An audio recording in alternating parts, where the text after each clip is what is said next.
And as you know, we put a 50% tariff on India. हमारे लिए अपने किसानों का हित सर्वोच्च प्राथमिकता है। ভারতের রপ্তানি পণ্যের উপর যুক্তরাষ্ট্রের পক্ষ থেকে 50% পর্যন্ত শুল্ক আরোপ নিয়ে চীনের কড়া প্রতিক্রিয়া এসেছে।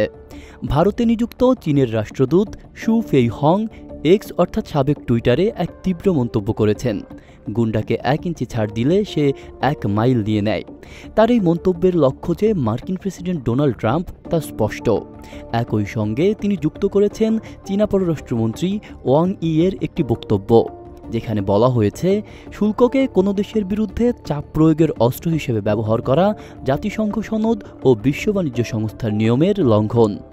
এই নীতি অজনপ্রিয় এবং দীর্ঘমেয়াদে কার্যকর বা টেকসই নয়।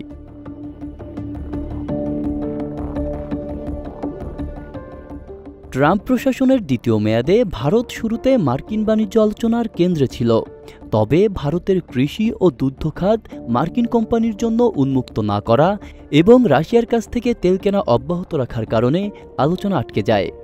এর জের ধরে ট্রাম্প প্রথমে 25%, পরে আরও 25% শুল্ক আরোপ করেন।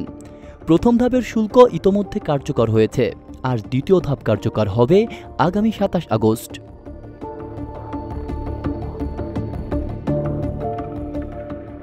এদিকে ট্রাম্প হুঁশিয়ারি দিয়েছেন যে চীনের ওপরও শুল্ক বাড়ানো হতে পারে।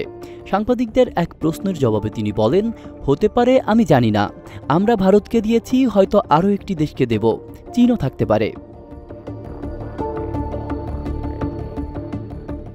এই পরিস্থিতি বিশ্ব বাণিজ্য ব্যবস্থায় এক নতুন উত্তেজনা তৈরি করেছে, যেখানে কূটনৈতিক সম্পর্কের চেয়ে প্রাধান্য পাচ্ছে শুল্কের খেলা ও রাজনৈতিক শক্তির প্রদর্শন।